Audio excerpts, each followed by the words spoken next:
anggapan bahwa kampus adalah tempat di mana batasan antara ormas seharusnya.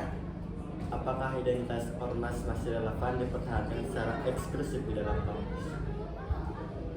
Kalau sebetulnya kalau harus eksklusif ya nggak boleh gitu. Justru harus inklusif. Kalau eksklusif itu dia menutup diri ya. Kebanyakan tidak toleransi itu terjadi karena dia tidak tahu gitu. Jadi ada istilahnya agree on disagreement kalau kata Max Muller. Jadi setuju dalam ketidaksetujuan. Ya justru kita tidak bertoleransi itu karena kita nggak tahu dia seseorang ini apa identitasnya gitu. Sehingga malah memunculkan konflik, memicu konflik. Mungkin saja dalam hal kegiatan ibadah di masjid kampus misalnya, bagaimana kedua pihak membangun kesepakatan agar semua mahasiswa merasa nyaman meskipun ada perbedaan praktik dalam ibadah. Sebetulnya kan praktik ibadah itu berbeda karena pemahamannya yang berbeda ya. Dari satu sumber tapi mungkin penafsirannya berbeda-beda. NU Muhammadiyah di kampus Unsil tidak menonjol, jadi terkesan ya biasa saja gitu, umum gitu, tidak ada inilah, tidak ada perbedaan kecuali mungkin ketika taraweh ya di kampus ini sebelah, di kampus sana 23 gitu. Jadi kan kampus sudah memfasilitasi sebetulnya dan tidak antipati gitu terhadap perbedaan tersebut, justru malah memfasilitasi. Apakah penggunaan doa kunut saat sholat subuh merupakan sebuah keharusan dalam ini ya, atau lebih baik ditinggalkan agar sholat lebih ringkas? Tujuan tidak ada kunut atau menggunakan kunut atau tidak kunut itu bukan supaya lebih ringkas, yang pertama itu. Yang kedua, Muhammadiyah itu sebetulnya boleh, silakan menggunakan kunut, tapi dengan catatan di semua sholat harus kunut juga.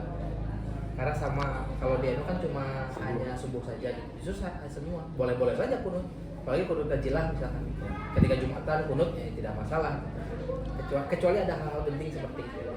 Hari ini kita sudah tidak perang dalam pemahaman Muhammadiyah ya, sudah tidak perang. Namun jika ada kegentingan lain yang dianggap perlu dan tidak masalah itu kunut juga. Dan bukan masalah yang dipertentangkan itu.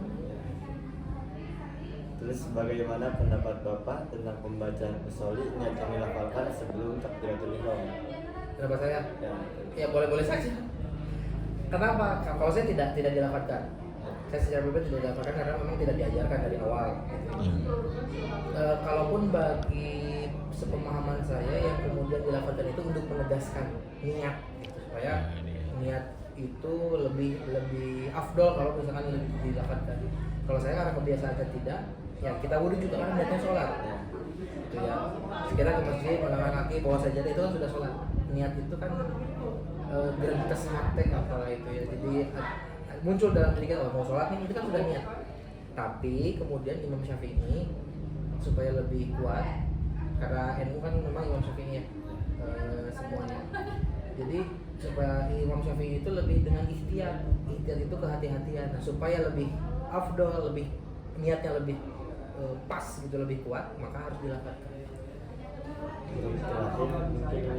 Menurut Bapak, apakah bersalaman setelah sholat berjamaah itu merupakan bagian dari silaturahmi yang dianjurkan atau sesuatu yang tidak perlu dilakukan?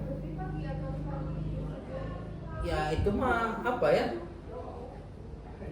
pilihan saja karena tidak masuk rukun sholat juga kan. Silakan kalau misalkan mau silaturahmi salaman, masalahnya apa? Tidak salaman juga ya nggak apa-apa gitu, asal senyumnya tepat dengal beres sholat gitu. Kan sholat itu dari mulai takbiratul ihram diakhiri dengan salam. Akhirnya sudah tidak masuk dalam rukun sholat. Misalnya tidak dalam ya berakhirlah sholatnya gitu, tidak dalam rangkaian gitu. Ya terserah asal tepat dengal. Mungkin cukup itu Pak yang kita tanyakan. Terima kasih atas pendapatnya. Kurang lebihnya dari kami juga mohon maaf. Jadi cukup itu. Terima kasih. Foto dulu bisa lah. Foto. Buat dokumentasi. 1, 2, 3 lagi 1, 2, 3.